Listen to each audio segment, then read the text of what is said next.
En el cine no se habla, pero en este podcast sí. Bienvenidos a un nuevo episodio de este show en el que un cinéfilo entusiasta, mi compañero Carlos Silva Benítez, y un crítico de cine un tanto pretencioso, mi persona Luis Lorenzo Trujillo, hablamos de nuestras experiencias en el cine. Pero en el día de hoy, más bien del streaming. ¿Cómo estás, Carlos? Muy bien, muy ilusionado, Luis. Tenemos esta vez no uno, sino dos invitados de lujo, primera vez en el podcast.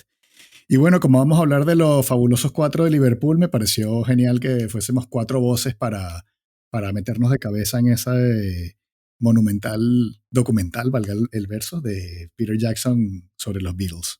Sí, antes de presentar a los invitados, yo quiero aclarar que realmente reunimos a tres de los integrantes de la banda. Tú, como eres John Lennon, te trajiste a tu Yoko Ono. Ahora puedes presentarlos. Ya la presentaste, adelante. ¿Cómo estás, Geo? Hola chicos, muchas gracias por la invitación y estoy súper emocionada, así que adelante. Y también tenemos a Gustavo. ¿Cómo estás, Gustavo? Hey, ¿qué tal? Bueno, gusto en unirme al podcast hoy. Gustavo, aunque para los que no lo conozcan, porque es Gustavo Guerrero, todavía no es tan famoso como para ir con su nombre de pila nada más, pero pronto tal vez. Gus es un viejo amigo, ¿sabes? Por el feeling de este podcast, ¿no? De ser un poco nostálgicos y hablar sobre el paso del tiempo y las diferencias generacionales. Y Gus es un tío que ha dedicado la gran mayoría de su vida a la radio o a contar historias en distintos soportes audiovisuales. Entonces, como este episodio, digamos que trasciende el cine y se mete de cabeza en la música, pues me pareció que iba a ser un invitado de lujo para hoy. Y yo con ganas de hablar con ustedes, chicos, así que muy bien.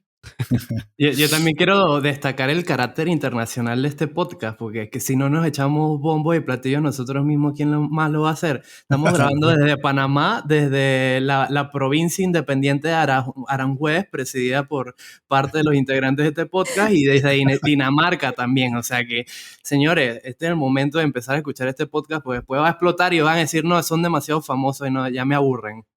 Sí. Así es, y muy internacionales, así que esa audiencia también. Y bueno, ya entrando en materia, ya adelantamos un poco que vamos a hablar, pero y creo que es la primera vez que vamos a hablar específicamente de una serie. Le vamos a dedicar un episodio a una serie que es ni más ni menos que The Beatles Get Back. Yo sé que Carlos es muy fanático de la banda y yo le propuse, sabiendo de antemano la respuesta, y que, hey, ¿por qué no le dedicamos el siguiente episodio a la serie de Peter Jackson? Y él me dijo, no hay nada que me gustaría más. Y bueno, eso es lo que vamos a hacer en el programa de hoy. Sí, por supuesto, solo que, bueno, jalarte las orejas porque yo no lo considero una serie sino una película, pero bueno, eso ya depende de cada quien, ¿no? Pero la verdad es que ha sido, yo creo que de lo que ya a punto que termine el año, lo mejor absoluto en cuanto a películas o series. No sé para fans casuales qué tan interesante puede ser, pero para uno que ha crecido con los Beatles ha sido una revelación. Yo si tuviera que resumir la película en una palabra sería esa. Porque para quienes no están al tanto de que va a Get Back, parte de lo que fue la penúltima sesión de grabación de los Beatles, fue el último disco, pero se grabó antes de Abbey Road. Y la historia que nosotros conocíamos era que era una película que capturaba la ruptura de los Beatles. Y la primera versión de esta historia, conocida como la película Let It Be, es muy dura de ver, es muy triste, porque ves realmente a los Beatles muy cansados, muy quemados, muy agresivos entre ellos, como muy desconectados. Y la verdad es que yo tenía miedo de verla, no me hacía mucha ilusión, también por el currículum que lleva Peter Jackson en los últimos años, pero eso ya lo hablaremos aparte. Pero hace unos meses salió un tráiler en donde él mismo explicaba pues, que cuando se metieron de cabeza en los archivos, descubrieron horas y horas de filmación y de audio, y descubrieron que había, tal vez no otra historia, pero sí había otras variantes o otras realidades que no se habían mostrado. Y lo que esta película termina regalándonos a los fans es o sea, es ser partícipes como testigos del proceso creativo de la mejor banda de rock de todos los tiempos y ver que no era tan horrible como nos lo habían vendido. O sea, realmente había muchísima magia entre ellos cuatro, cinco, si metemos a Billy Preston, y fue muy rico de ver.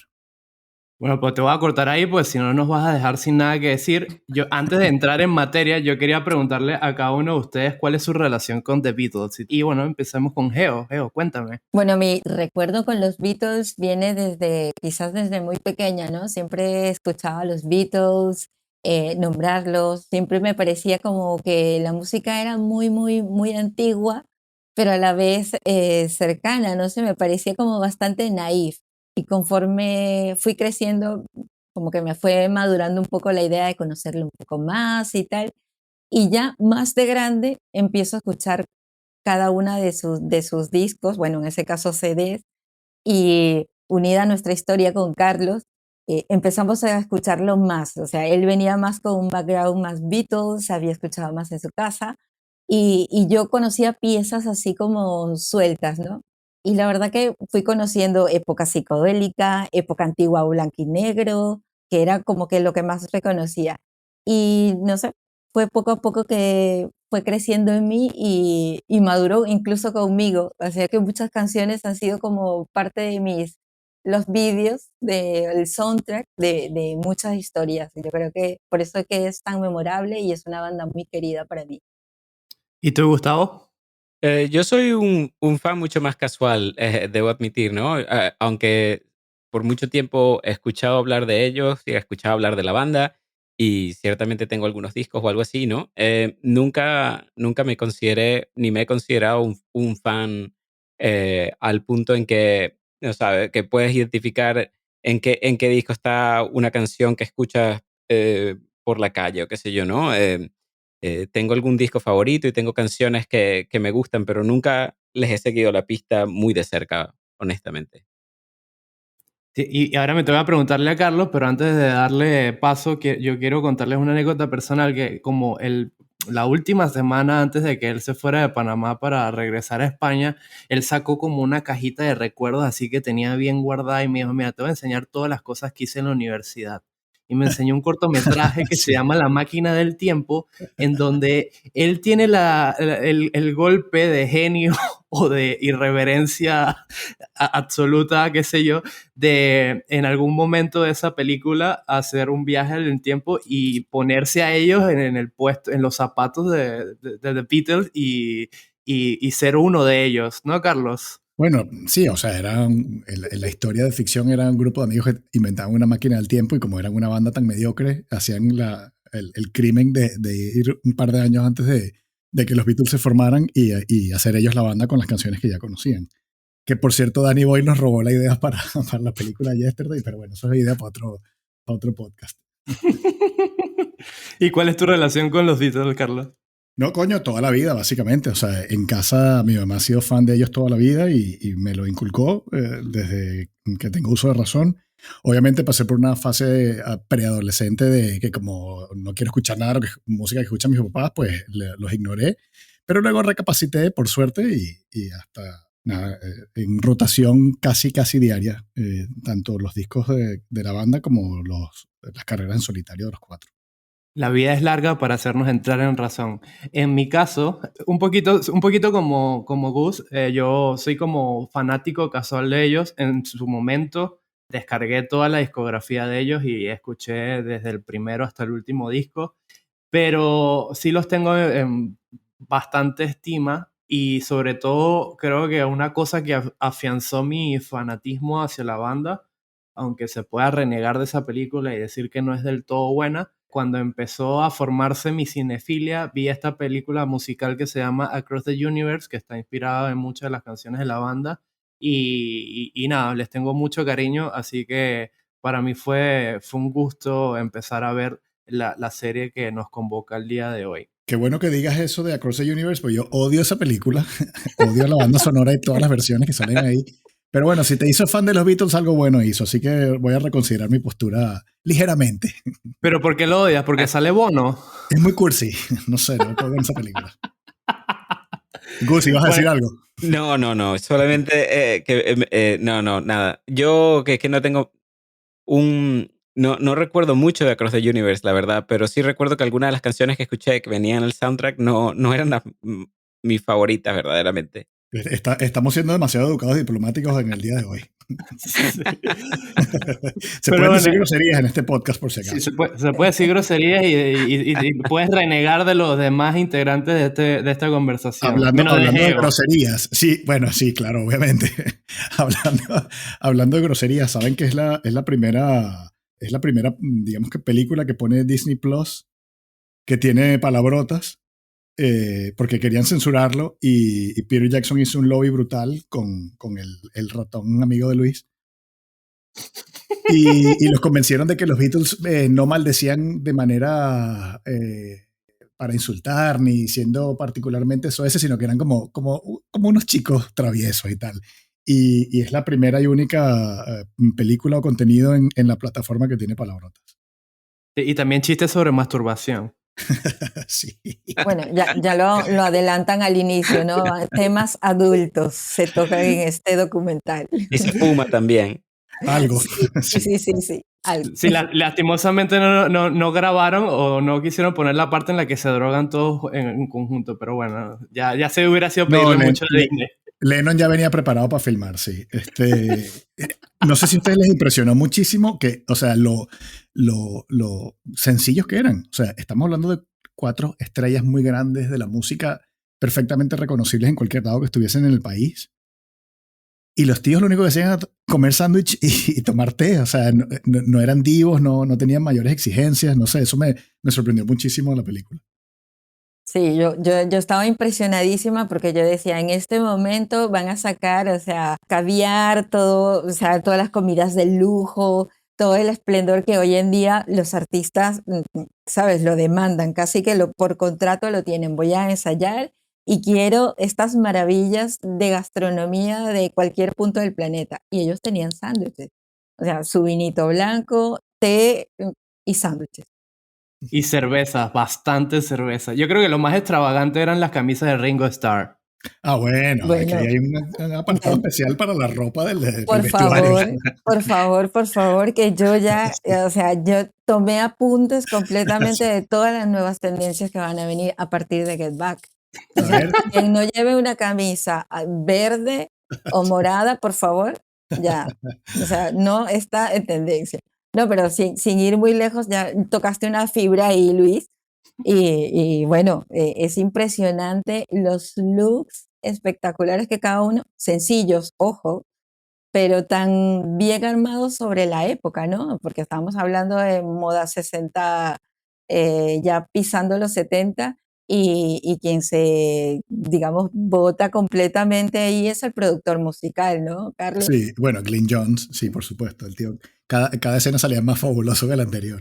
Era como que no puede ser. O sea, que es que va mejorando por cada aparición que hace en el documental, va mejorando el guardarropa. Era como que, pues bueno, ya que se convierta en una peli de solamente de verlo a él pasear, ¿no? Con lo que cargaba puesto. Y llega a distraer incluso, sí. Cuando lo ves ahí al Sí, sí, principio sí. con el abrigo ese de gorila albino, cuando están en Twickenham y luego anda con esas gafotas de sol gigantes y el pañuelo amarrado al Buenísimo. cuello. El Sí, tío sí, tenía un estilacho, vamos. sí, Es que fabulous. yo creo que fue tomando conciencia de que, nos están grabando. Y al principio empezó tímido y ya después sacó el divo que llevaba adentro. Porque... Sí. Bueno, yo quería comentarles de que yo llegué relativamente virgen a la serie. O sea, yo sabía que se estaba produciendo la película, sabía que se había estrenado, pero la verdad ni tenía idea de qué punto de vista iba a imponer Peter Jackson en el montaje, que por lo menos para mí es un poquito relativo que él se atribuye el puesto de dirección, porque realmente lo que está haciendo es un trabajo de montaje a partir de más de 500 horas de material de archivo que tenían, ¿no? No, sorry que te corrijo, tampoco son tantas. Eran creo que ¿Cuántas eran? 50 de vídeo y 200 de audio, pero igual es una 55 de barbaridad. horas de material inédito, Sí. tienes razón. Yo lo que pasa es que todo como buen millennial, todo lo exagero por 100. Y llegué relativamente virgen y cuando empecé a ver la serie me sorprendió lo honesto que era. Estoy seguro que se guardaron muchas cosas privadas de ellos, pero se mostraron casi como desnudos ante la cámara sobre todo, no solo el proceso creativo, sino las tensiones que habían, que obviamente ya se habían destacado en la película que originó este proyecto al principio, pero me sorprendió eso, la honestidad de todo lo que había frente a cámara. No, yo quiero, o sea, para mí fue un descubrimiento ver que esa angustia y esa inquietud y todo eso, está una cámara enfrente, ¿sabes? No, no quiero que me graben la cara de George Harrison cada vez que le tomaban así, miraba pero para otro lado y yo creo que hasta el camarógrafo se intimidaba. En cambio, John robaba cámara, o sea, miraba, hacía caretas, o sea, hacía todo lo posible como para que pónchame a mí. Pues una de las cosas que me gustó mucho fue que empezaran en Twickenham de esa manera, ¿no? En ese estudio tan grande, con un equipo de producción que va poco a poco metiendo equipos, armando estructuras alrededor, ¿no? Era como verlos en ese escenario en donde, digamos, están sucediendo cosas alrededor de ellos y verlos como en esa situación donde son ellos cuatro y nadie más en ese sentido, ¿no? Era como verlos en una posición un poco vulnerable, ¿no? Y quizás un poco down to earth ahí un poco, ¿no? Que se les veía no como estrellas, sino como cuatro tíos que se comprometieron a componer 14 canciones en un mes y que ahora no saben ni por dónde empezar, ¿no? Sí, sí, tal cual. O sea, y uno lo está viendo y es muy fascinante porque tú por un lado sabes que son sus últimos días, o sea, que estás viendo un final que ellos lo sienten y hasta lo conversan en algunas ocasiones, pero no lo saben del todo cuándo va a ser, ¿no? Nosotros sí sabemos que está ese ticking clock en contra de ellos. Y eso es muy importante, eso que mencionas, ¿no? Que es esa es la ambición de Paul de querer hacer este proyecto así, con esas condiciones tan estrictas, ¿no? Y tan rigurosas pero que al final del día es lo que hace que sean tan geniales, porque las canciones, Let It Be yo siempre lo he considerado uno de los discos más flojos de toda su discografía, pero coño, tiene canciones muy buenas. Y ya quisiera cualquier banda mediocre tener, aunque sea una canción de ese disco dentro de sus grandes éxitos.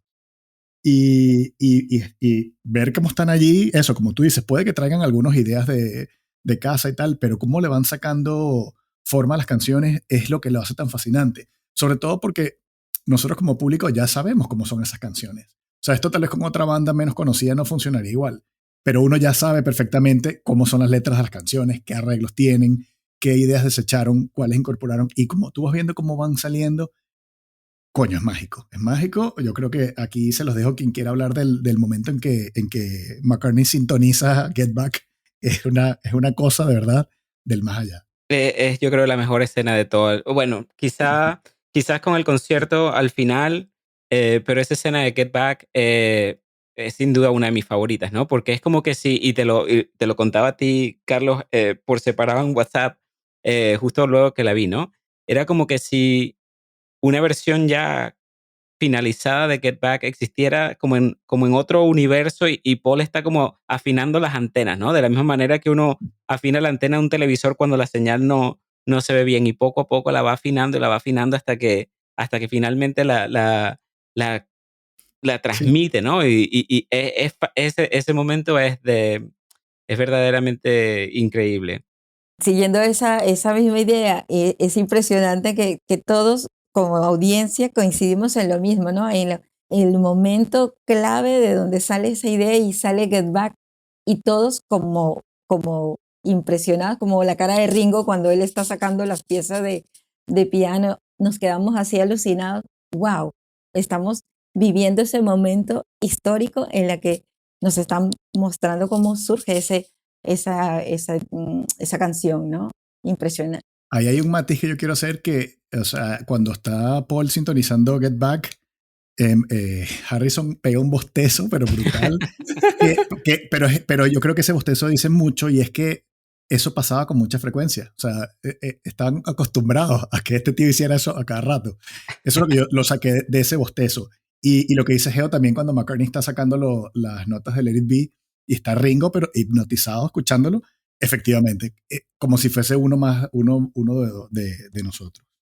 Sí, a mí particularmente el primer episodio creo que para mí particularmente es el mejor porque aunque es el más difícil de ver porque creo que es el que más hace énfasis en las dificultades que tienen ellos para reconectarse y juntarse para hacer este canto de cisne que al final resultó ser a nivel de drama. También me parece más interesante, sobre todo porque van surgiendo estas revelaciones musicales que, como ya comentamos, el de Get Back, y Peter Jackson incluye esas pequeñas acotaciones históricas para darle como el contexto de la potencia de esa canción que está surgiendo en ese proceso. Pero también siempre me llamaba la atención que esos fogonazos de creatividad siempre surgían cuando faltaba uno. Usualmente John Lennon porque llegaba tarde, o el otro porque se dijo, ¿sabes qué? Voy a abandonar la banda. O sea, y creo que aquí ya podemos ir entrando como al gran tema que por lo menos es para mí el documental, que es sobre el proceso creativo. O sea,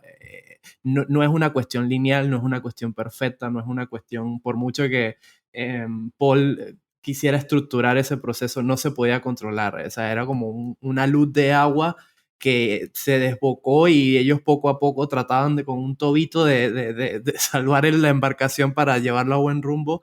Y nada, a mí ese primer capítulo me fascinó por eso, porque es la creatividad como caos. Porque hay otra cosa que es el tema central o una de las ideas más grandes de esta primera parte de Get Back, es, tú ves básicamente la dictadura creativa que tenían Lennon y McCartney, y Harrison se estaba haciendo cada vez más grande. O sea, el tipo siempre fue muy, muy talentoso, pero había sido ninguneado más no poder.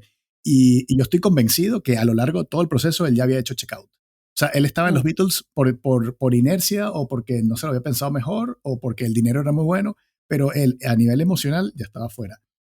Y ellos se tardan en dar cuenta, pero aún así no hicieron suficiente. Eso es una de las cosas feas que muestra la película, porque yo les cuento que o sea, yo me resquebrajé varias veces viendo la película, pero en este primer episodio un momento para mí muy duro de ver fue cuando él les trae All Things Must Pass, que es su gran canción que da título al mejor disco de Harrison en solitario. Y tú por un momento dices, coño, si esta canción la hubiesen hecho los cuatro. O sea, qué fuerte hubiese sido, ¿no? Y no solo el tema de que todas las cosas pasarán, como que ya es, hey, te estoy diciendo a la cara que los Beatles ya se acabaron, es el hecho de que era una de las canciones que estaban casi más listas, más avanzadas, y no la incluyeron, no siguieron trabajándola.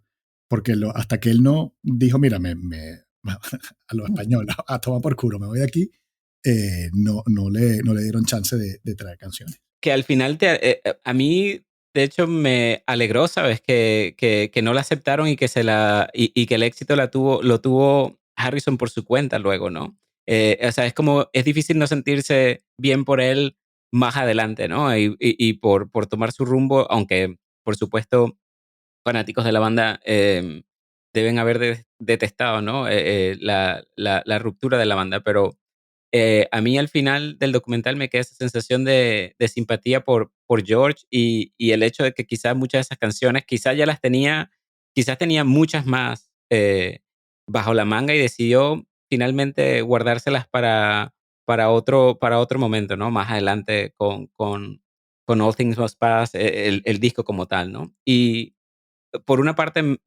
uno piensa que hubiese podido pasar si lo hubiera hecho con los Beatles, pero por otra parte, al menos yo me alegré, ¿no? Que sucedió en otro tiempo.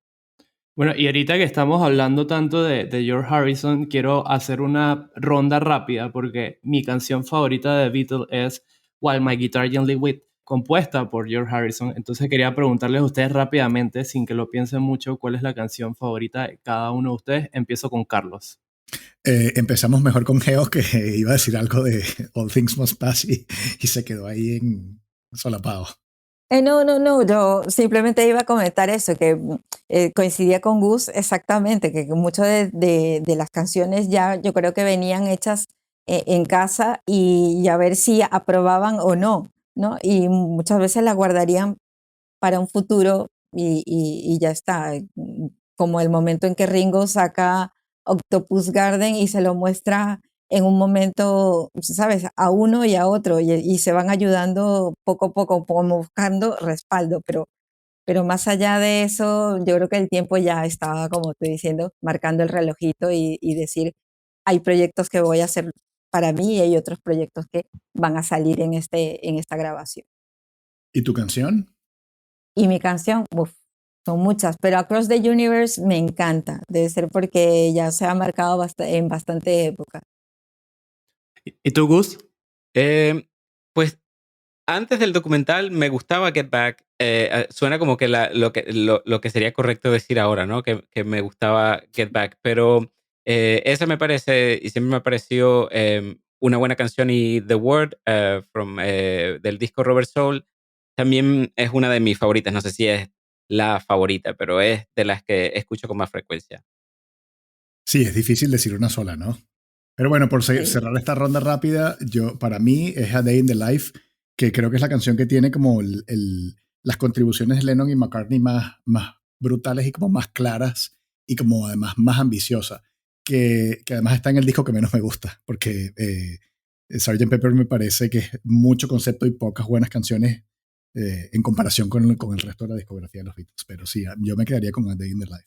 Bueno, yo creo que podemos ahora hablar un poquito del segundo episodio donde ya ellos salen de este gran estudio donde desde el principio se sienten sumamente incómodos, no les gusta el sonido que tienen sus ensayos ahí y van a sus estudios de Apple. Me corrijas ahí, Carlos, el nombre del estudio de ellos. Sí, sí.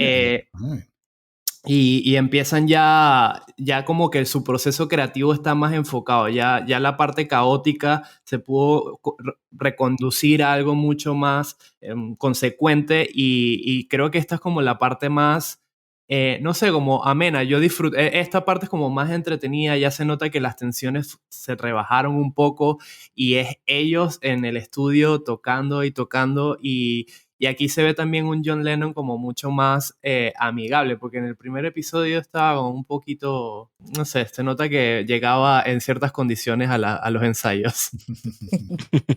Yo creo que coincide, ¿no? Con que ya se había ido George en el anterior estudio y en el segundo, digamos, en la segunda parte del documental, ya están ya lo han recuperado de alguna manera, ¿no?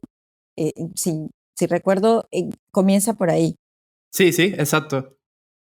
Sí, y también ellos están, y es como otro punto interesante de la película, que ellos están escribiendo el próximo futuro de la banda, o sea, perdón, el próximo capítulo de la banda, yendo hacia un poco el futuro, pero musicalmente están como lo que dicen en inglés back to square one, o sea, están otra vez en el punto de partida. Ellos están buscando la chispa que les falta, recordando sus días en Hamburgo cuando eran muy jóvenes y vivían tocando 8 horas al día, haciendo covers del rock and roll, que fue el que les dio la pasión para convertirse en la banda que fueron.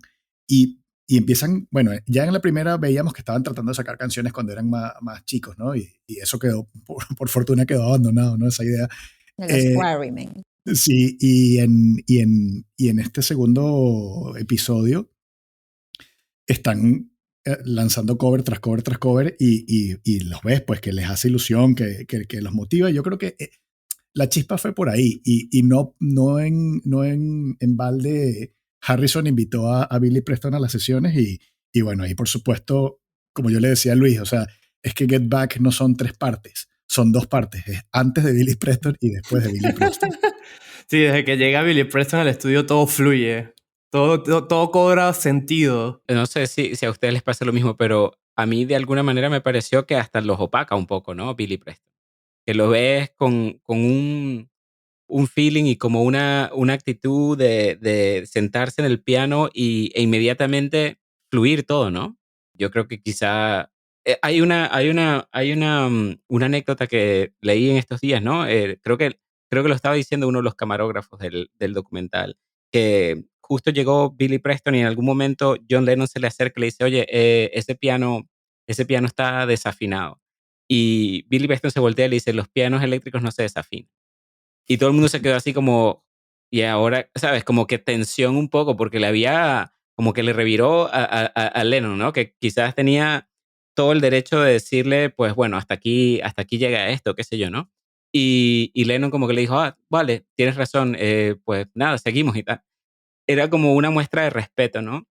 Y creo que se veía en el documental lo mucho que Billy Preston contribuía con la banda y de alguna manera se convertía como en esa pieza que los unía a todos y los seguía llevando poco a poco a través del proceso creativo como tal. Sí, como dice Paul, ¿no? En la película, dice, "You're giving us a lift", ¿no? Nos estás dando un subidón, un empujón, que bastante que les hacía falta también. Sí, Sí, aquí en este segundo episodio de la serie está como uno de mis momentos favoritos en conjunto de ella, es que está John Lennon, agarra como la letra de Dick a Pony y empieza como a tachar y tú ves como sus uñas sucias y cómo tiene las uñas que se las come y tachando y con el montaje ponen todos los cables que están para los amplificadores y un estudio así como haciéndose en el proceso. Y es justamente esta cuestión de que les comentaba antes del proceso creativo, que no es algo limpio, es algo sucio, desorganizado, desbaratado, pero que de tanto trabajar y tanto trabajar cobra un sentido. Y creo que la perfecta analogía de esto es justamente que una de las canciones que más sufrieron hacer es el sencillo que al final deciden lanzar, que es Get Back, que está desde el primer momento, desde el primer capítulo, pero a ninguno les satisface y de repente llega un momento de tanto darle y tanto darle, tanto y darle, cobra este sentido maravilloso como una de las grandes canciones de la banda. sí, y también siguiendo eso, el proceso también de crear las letras, a mí me impresionó muchísimo, porque yo siempre pensé que era como algo bien pensado, que esta música va con esta letra. No, como la música la tengo creada de primero, pues a ver qué encaja con la letra. Y entonces ha pasado de cambiar una letra que en diferentes canciones, ahora no me acuerdo, pero iba cambiando iban tratando de que encajara y entonces ahí tenían a su Roddy apuntando, esta letra mejor encaja en esta. O sea, esa parte fue para mí maravillosa y también por otro, un poco descorazonador, ¿no? Porque yo siempre pensaba que pensaban primero la letra y así como bien sesudo, por decir, y entraba en la canción y era más o menos al revés. Eso es muy bonito por muchos motivos. A mí me gustaba como buscando la melodía, la cantaban mal solo como para que no se les hiciera tedioso y repetitivo, ¿no? Y por si acaso dentro del chiste o del accidente apareciera alguna idea brillante, ¿no? Y como tenemos la idea preconcebida de que esto fue horrible, de que casi que se peleaban todo el tiempo, que no se podían ni ver. Recordemos que antes de este disco habían grabado el disco blanco, que lo habían grabado por separado. Ringo se había ido de la banda porque Paul grabó pistas de batería en la noche cuando estaban todos descansando, durmiendo. Con lo cual venían de ser una banda ya separada a estar haciéndolo en vivo, ¿no? Y entonces es muy bonito ver cómo se hacían reír unos a otros, que yo eso no me lo esperaba para nada y no es algo puntual, es algo que está a lo largo de las 8 horas de película, cómo se entretienen entre ellos y cómo te das cuenta de verdad la profundidad del afecto que se sentían. Y el respeto, además, porque entonces McCartney tenía, qué sé yo, de porcentaje hecho de la letra, y venía Lennon como un chef bueno, a condimentar un poco y le decía, no, cambia esta palabra o cambia la otra. Y el otro le hacía caso sin rechitarle nada. Claro, es que tienes a John Lennon componiendo, ¿sabes? Pues, contribuyendo críticamente para tu canción. Es mejor hacerle caso. Tucson queda en Arizona, ¿no? Coño. Gus.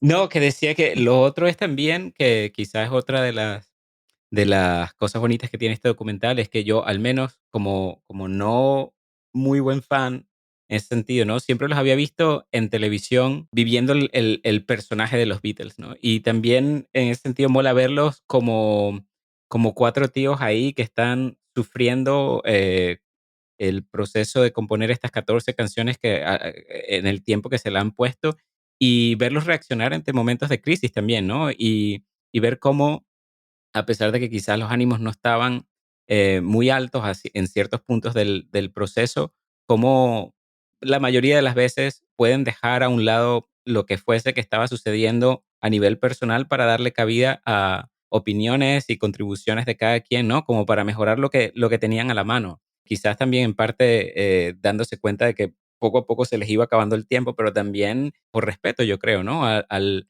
talento que cada uno de ellos tenía, bien sea George con Ringo componiendo algo, o como tú dices, ¿no? Lennon acercándosele a Paul y ajustando alguna letra o cambiando aquí o lo otro, o quizá incluso contribuciones del manager o los asistentes que tenían a mano, ¿no? Que quizás sugerían también cambios, y que a mí me sorprendió verlos un poco abiertos a ese tipo de contribuciones que quizá otras bandas fácilmente podrían haber ignorado, ¿no? Yo quiero destacar algo rápido, que es que en esta dinámica de hacerse reír entre ellos hay un momento que es como un guiño a nuestro podcast, que es cuando Peter Sellers va a visitarlo porque va a grabar la próxima película de Ringo Starr. Y bueno, Peter Sellers es el protagonista de una de las películas favoritas de este podcast, que es ni más ni menos que El Guateque, ¿verdad, Carlos? Sí. La peor traducción de una película, que The Party termina a The Guateque, pero bueno, ya Sí, continuando. menos mal que Beatles Get Back se llama igual en todos lados del mundo. Por favor. Sí. Geo mencionó hace un rato a Mal Evans, que era Roddy y omnipresente mano derecha de los Beatles. Y si quieren hablemos un minuto de él, porque yo lo conocía nada más por lo que había leído en el Anthology y alguna que otra mención, pero verlo ahí, entre comillas, en vivo, disfrutándolo tanto, ¿no? O sea, siendo tan servicial por un lado, pero el tipo se disfrutó mucho el proceso. Cuando lo invitaron a hacer los efectos de sonido en Maxwell Silverhammer, por ejemplo, es la cara que yo pondría si los Beatles me dijeran, mira, da un par de golpes ahí a esta canción de fondo. Exacto, y vas a salir grabado. Que es impresionante el parecido de él con Gerard Depardieu. ¿Te parece, sí? Sí, sí. Y otra cosa que no hemos hablado, o sea, hemos hablado de todos los Beatles, no hemos mencionado nada de Ringo. Y esta película también es que los reivindica a todos, obviamente. No es que hiciera falta reivindicar a nadie, son los fucking Beatles, ¿no? Pero Ringo suele recibir algunas críticas balurdas, como que él no estaba a la altura de ellos cuatro, ¿no? Y obviamente los Beatles fueron lo que fueron por la mezcla, ¿no? Y esa química que sucedió entre ellos. Pero es que verlo en esta película, primero como el tipo más paciente del mundo, su sempiterno paz y amor queda demostrado que el tipo realmente lo vive y lo actúa, pero es que a la vez, cada toma que hacían, Ringo clavaba la batería. Y súper creativo además con los feels y con todo lo que aportaba a las canciones. Fue un gusto verlo también a él en acción, aunque no hablase casi nunca. Además de que Ringo tiene los ojitos más dulces de toda la banda. Oh, los ojitos más soñadores. Bueno, esto es como... Ajá, sí. A ver, ¿qué iba a decir? No, y que en muchas partes veíamos a él durmiendo y no sé cómo, en el último segundo, pa, y arrancaba la batería. Maravilloso. Yo creo que este es el momento para que cada quien diga cuál es su Beatle favorito, si eso se puede hacer. Y está claro que para mí el Beatle favorito es George Harrison. Uh-huh. ¿Por?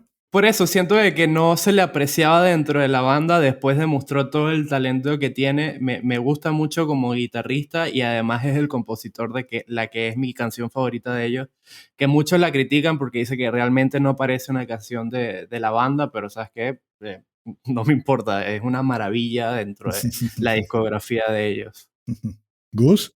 Yo, que no tenía un Beatle favorito antes de la peli, realmente, me voy haciendo fan de George Harrison. Verdaderamente es que verlo lidiar con las inseguridades con las que muchos de los que estamos en alguna disciplina creativa lidiamos todos los días o con frecuencia, verlo sobrellevando esa batalla que tiene él contra sus compañeros de banda, donde ideas se descartan sin darle mucha importancia o sin darles realmente el chance que quizás se merecen.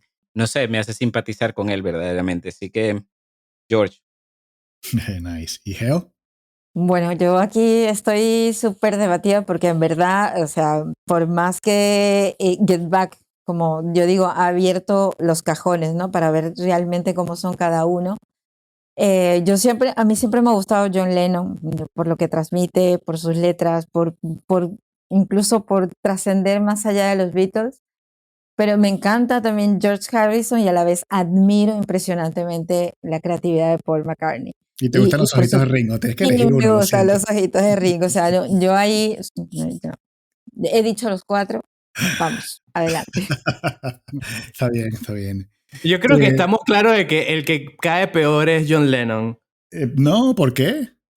Es que yo creo que era como el que generaba mayor tensión entre, entre los cuatro. Y cuando él faltaba, como que las cosas fluían un poquito más. A mí particularmente, entiendo que es un showman, el tipo es como el que más hacía reír a la banda, pero por otro lado era como el objeto de mayor tensión, o por lo menos esa fue la impresión que me dio viendo el documental. Esto nos está haciendo de puente perfecto para Eh, hablar del sí, elefante en el cuarto, y ¿no? que El nadie lo elefante había asiático, ¿no? nombrado, sí, Pero sí. antes de eso, no, mi Beatle favorito es Lennon, sí, por supuesto. Es que Ah, las composiciones que él llevó a la banda es que atropellan a todos los demás, pero por kilómetros y millas. Pero me gustó mucho en esta película hacer un poco las paces con Paul, porque yo siempre le he tenido como esa relación amor-odio, ¿no? Es un maldito genio y lo aprecio muchísimo por eso, pero él es muy mandón y ese tipo de personalidades a mí me cae muy mal. Y él en sus entrevistas suele ser muy falso modesto. Él hace como que juega modestia, pero al final siempre se tira los créditos hacia su lado, ¿no? Si vieron, por ejemplo, el 1, 2, 3 que grabó con Rick Rubin, cada momento, cada canción que ponen, Paul dice, no, ese fui yo, esa fue idea mía. Y tú, coño, Paul, o sea, bájale un poco, bájale dos. Eres un genio, pero deja que otros lo digan, ¿no? Que dicho por ti queda feo. En esta película me gustó mucho cómo él, o sea, si los Beatles aguantaron un año más de carrera fue por él, y eso se lo tenemos que agradecer.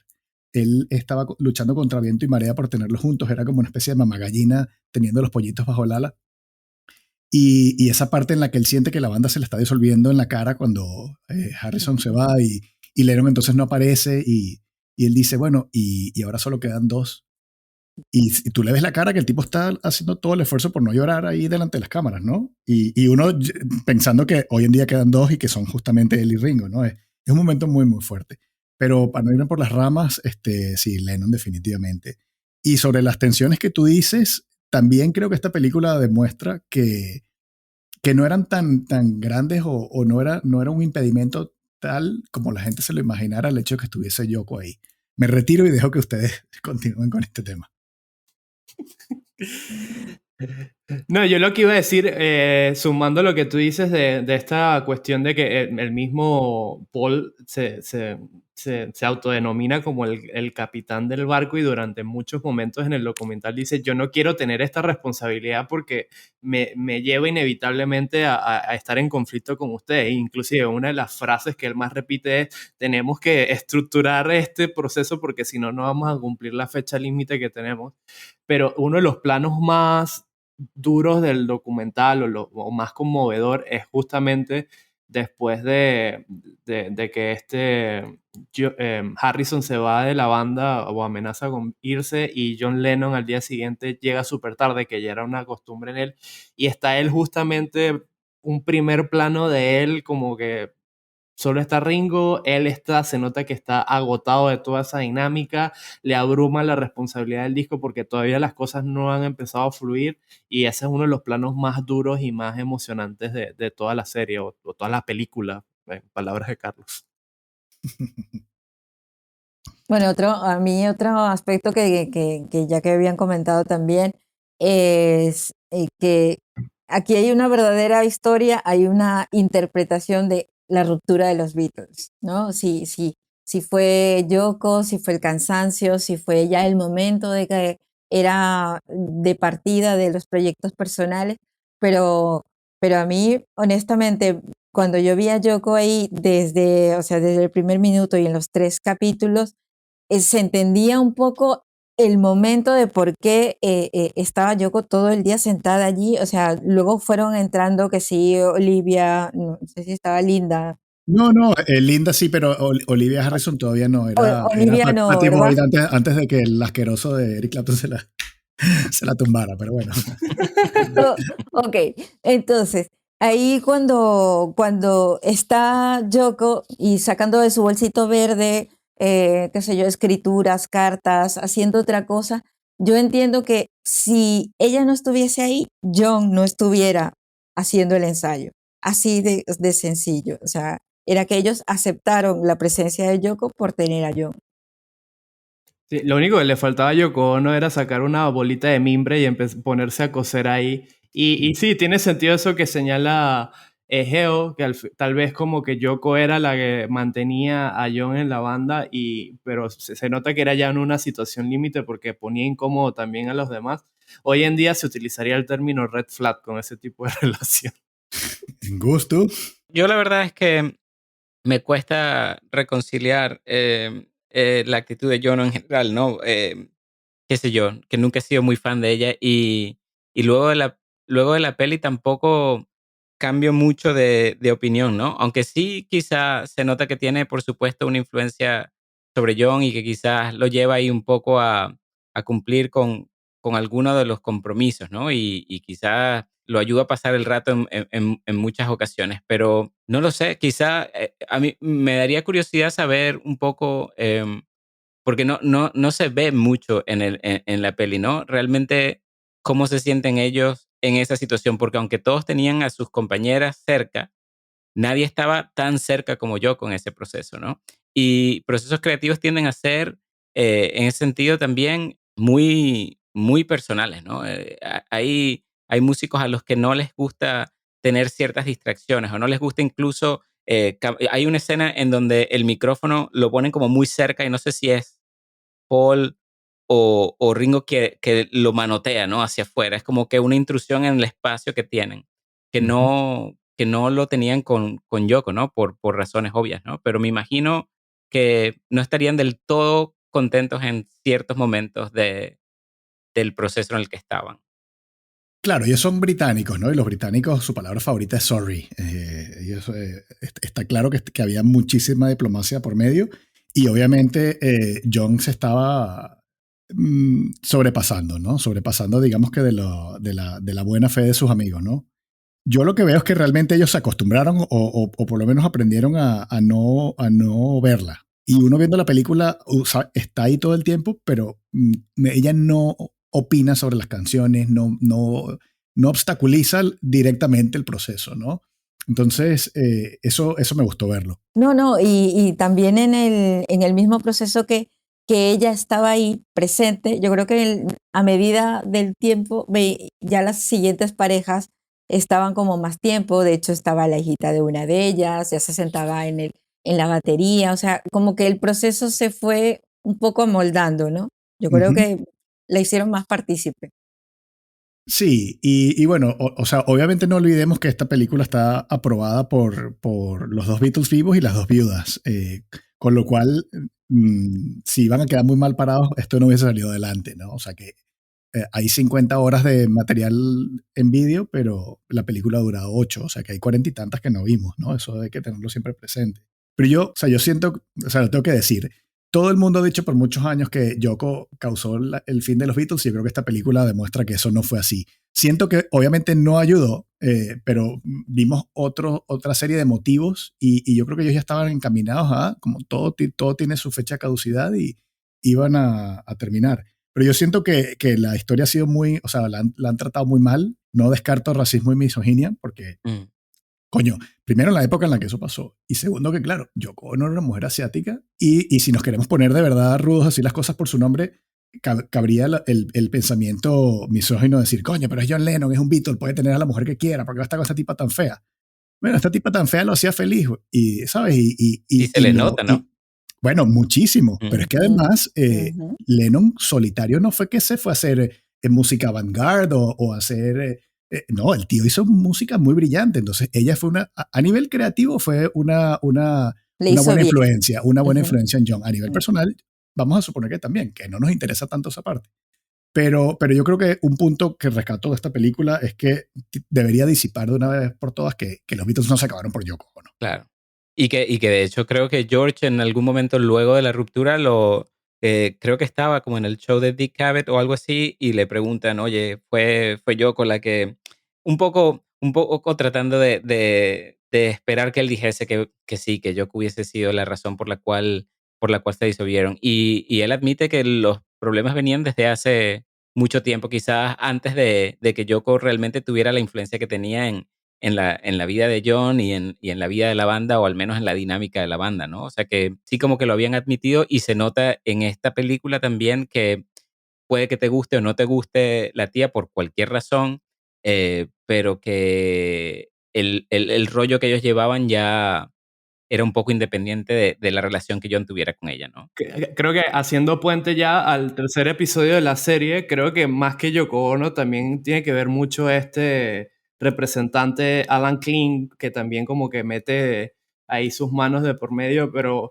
bueno, quería preguntarles a ustedes qué les pareció este episodio que cierra la serie, obviamente aparte del concierto en la azotea, que obviamente es uno de los momentos icónicos de la música y de la cultura popular en general, ¿no? A mí, yo creo que del tercer episodio, creo que algo interesante que fue algo que leí luego, y era que aparentemente Peter Jackson, bueno, el equipo con el que él estaba trabajando desarrollaron este sistema de AI que se encargaba un poco de limpiar el audio y les permitía escuchar algunas de las conversaciones que la banda tenía, a pesar de que al parecer ellos le subían el volumen a los amplificadores y empezaban a hacer ruido con los instrumentos un poco para ahogar la conversación que ellos estaban teniendo, ¿no? Que es algo que no lo mencionan en el documental. El documental, al principio dicen que están tratando de ser lo más justo posible con lo que sucedió en ese proceso, en ese momento, pero sí luego me entero que han ido como limpiando algunas de las conversaciones para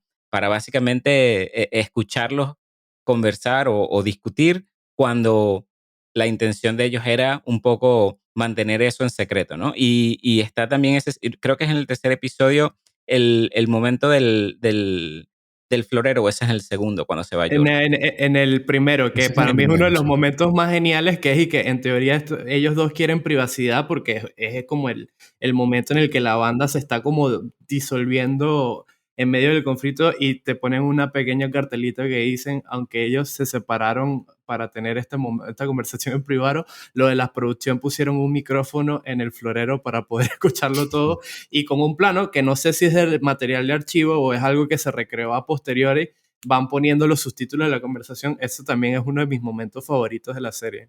Sí, y del tercero, eso que van limpiando como alguna de esas conversaciones para poderlos escuchar y luego finalmente, ¿sabes? Como que todo el proceso que los has visto, ese sube y baja y verlos luchando con la crisis y qué sé yo, que termina en lo que hablabas, ¿no? En este concierto que es como el clímax del documental, si se puede decir, ¿no? Y además, no sé, yo no recuerdo si en la primera en la película original, y creo que no se ve ninguno de eso, y no sé si esas outtakes que estaban antes, ¿no? Pero eran estas entrevistas que le hacen a la gente desde abajo en la calle, pidiéndoles que opinaran qué les parecía, ¿no? Las canciones que estaban siendo tocadas y si reconocían a la banda que estaba en la azotea. Y a mí me divirtió mucho ver las respuestas de la gente y verlos en ese proceso de descubrir un disco que ya nosotros lo conocemos bien, y esa era la otra parte, ¿no? Que era saberte la letra de las canciones antes de que sucedieran. Finalmente verlos en la azotea da mucho gusto, hace mucha ilusión. Bueno, para mí ha sido también eso, una parte reveladora, ¿no? Y además que coincide con como uno que cuando antes de un show está nervioso, vulnerable, esos momentos que ellos mismos están preocupados, tenemos tantas canciones, ¿cuántas nos dará tiempo? Esos nervios yo creo que pre-show, yo los sentí, o sea, yo como si me iba a subir a esa azotea, o sea, yo creo que Peter Jackson en esa parte fue como bastante eh, detallista para que pudiésemos sentir como cada uno de los Beatles estaba sintiendo, uno más emocionado, el otro, vamos y nos subimos, ¿no? Como dice John, ya estoy listo. Otro, Harrison, así como que no estoy tan claro. Y se les ve las caras, o sea, es impresionante. Yo no había detallado ese momento porque la misma historia me llevó a estar como en la piel de ellos y a subirme junto a ellos en esa azotea. Y para mí creo que fue la mejor, digamos, el mejor camino que nos llevó el director. O sea, para mí fue esa parte máxima, ¿no? El proceso hasta donde nos llevan al concierto. Yo estoy muy de acuerdo porque, en efecto, lo que nosotros conocemos de los Beatles es presentándose, ¿no? Montando un show. No conocemos los entretelones. Entonces, después de haber pasado 8 horas que para Luis fueron como un mes, Y ver todo el largo camino que los llevó a ese techo, a hacer ese último concierto, es como una historia de redención.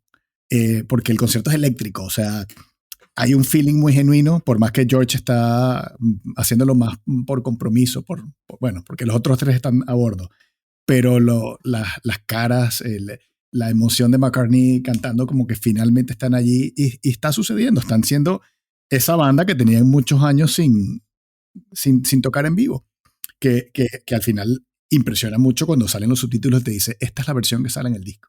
Esta es la versión que sale en el disco. Y yo no sabía sabíamos que Let It Be estaba grabado digamos que en vivo, en el sentido de que ese era el reto que se habían puesto los Beatles para este disco. Dejar todos los trucos de estudio a un lado y tocar los cuatro en vivo. Pero yo no sabía que la mitad del disco de Let It Be eran canciones de esa azotea. Eso me pareció impresionante. Y para mí el tercer episodio es el mejor de toda la película, porque al fin y al cabo los queremos por la música. Entonces ya queda todo el drama y todo el proceso atrás, que ha sido fascinante y muy curioso, pero ya ver a los Beatles on fire por última vez, que tú sabes que no va a volver a pasar, es como muy emocionante y triste a la vez. Yo me vine abajo, sino que lo cuente, pero a mí me emocionó muchísimo ese concierto. Porque al fin es un poco también como la vida, ¿no? Uno se imagina que una banda de ese tamaño, el último concierto sería ante una multitud gigantesca en Wembley Stadium, algún sitio brutal, lleno de muchos fans, y fue una cosa casual, casi improvisada el día antes, casi, de gente que los escuchaba, pero que casi nadie los vio. Y como decía Gus, ¿no? Esas reacciones, desde gente muy contenta disfrutándolo hasta gente que llamó a la policía para que terminaran el concierto. Bueno, un poco el síntoma de los tiempos, ¿no? Se estaba acabando la década y se estaban acabando los Beatles y ya venían otras cosas. Geo, quiero pornomiseria. Retrátame qué tan abajo se vino Carlos. Pornomiseria. Bueno, hubieron lágrimas, así se los digo.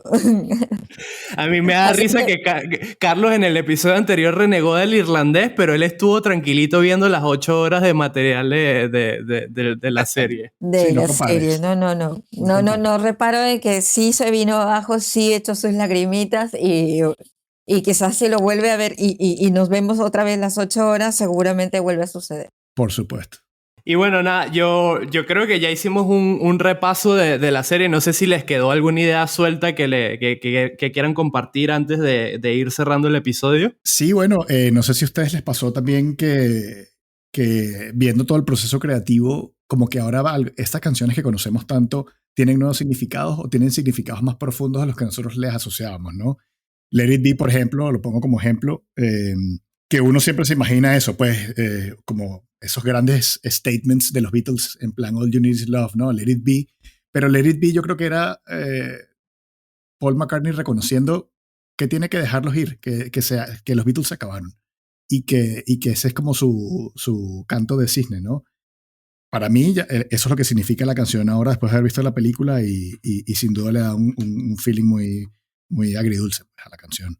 Sí, para mí ha sido ver otro punto de vista, ¿no? A través de Peter Jackson, que ha rescatado esa pieza de la cultura pop para mostrarnos nuevamente otra arista de lo que son los Beatles, ¿no? Un poco más cercanos, un poco más jocosos, súper creativos, por supuesto, y que yo creo que cada uno lo va a procesar, siendo fans o no siendo fans, o el que esté por conocer. Esto es una pieza que forma ya parte de lo que es una banda influyente del siglo XX. ¿Y tú, Gus?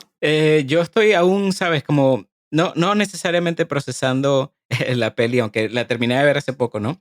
Pero sí como que todavía estoy tratando de procesar qué es lo que más me gustó de todo, ¿no? Lo primero es lo que comentaba antes, ¿no? Verlos en esa situación en donde no los había visto yo antes. Siempre los había visto en entrevistas siendo los Beatles y por primera vez los veo en otra faceta que no conocía. Y lo otro es quizás, no sé si llamarle dedicación, ¿no? Pero el deseo de presentar una historia que va un poco en contra de lo que teníamos en mente y de lo que creíamos que conocíamos y que creo que para muchas personas, fanáticos de la banda o no, les ha dado una nueva perspectiva de lo que implica de repente componer un disco o lo que implica mantener una banda junta, todo lo que, toda la dinámica que existe al momento de crear algo de lo que te quieras sentir orgulloso o contento, satisfecho con ello, ¿no? Tenemos la idea de que de repente los Beatles eran unos genios que quizás se sentaban a componer canciones y en 5 minutos las tenían, que pasa, y vimos que pasaba en algún momento, pero que igual se sufre y que igualmente se necesita de la contribución de otros para perfeccionarlas o ponerlas a ese punto donde estamos del todo satisfechos, ¿no? Entonces, verlo en eso, en esa manera en la que fue presentado el documental, me pareció genial. Yo destaco de la serie no tanto la duración del metraje, solo equivalente a las películas filipinas de Lat Diaz, sino esta cuestión de que humaniza el mito y cuando ves esta faceta humana no te encuentras a unos cretinos o unos seres humanos lagartos, como yo suelo decir en este podcast, sino personas, son a 4 amigos que se están dando cuenta de que ya no están para estar juntos, pero que se quieren y que son sumamente talentosos y están haciendo este último esfuerzo, este último arreón para sacar adelante lo que vendría a ser su canto de cisne como banda. Pero lo que más destaco de la serie definitivamente es lo que he dicho ya en varios momentos del episodio, esta como crónica o registro minucioso de un proceso creativo. Hay unas cosas que, por ejemplo, me gustaban mucho del segundo episodio, cuando ya están en Apple Cord, en el estudio, grabando ya las canciones como un poquito más trabajadas. Y a medida que van ensayando, John Lennon decía, no sé si viste el programa de anoche, y es donde utilizan las cosas que sucedían en ese momento, tanto en Inglaterra como en el resto del mundo, como para darle un sentido mucho más profundo a unas melodías que al final eran simplemente pulsiones rock and rolleras o melódicas que tenían cada una de ellas. Y nada, esa cuestión, esa me la llevo profundamente porque desmitifica también, así como desmitifica a cada uno de los miembros de la banda, también desmitifica el proceso creativo y eso me parece sumamente valioso. Bueno, me dedico mucho a esta cuestión de la creatividad y nada, para mí eso es muy valioso. Bueno, pues yo creo que ya podemos decirle let it be a la conversa de hoy, agradeciendo muchísimo a Geo y a Gus, ambos guerreros, por cierto, que están Así es. conversando con nosotros hoy. Los guerreros presentes, sí. Así. Y no, yo por mi parte ya no tengo más nada que añadir. Ya en lo que paremos la grabación me pongo el disco a todo volumen. Bueno, yo también quiero agradecer a Geo y a Gos por haber aceptado la invitación y acompañarnos esta hora para hablar de una de las mejores, si no la mejor banda de rock en la historia de la humanidad. No, finísimo. Muchas gracias a ustedes por la invitación y fue un gusto conversar con ustedes hoy. Ha sido un gusto, de verdad que un momento bastante ameno, así que muchísimas gracias por la invitación. Y bueno, ya saben que pueden seguirnos en nuestras redes sociales. En El Cine No Se Habla está disponible en Facebook, en Instagram y en Twitter. También se pueden suscribir en nuestro nuevo canal de YouTube o seguirnos en sus plataformas de podcast favoritos. Y ya saben, en El Cine No Se Habla, pero en este podcast sí, nos escuchamos dentro de poco. Get back, Joe.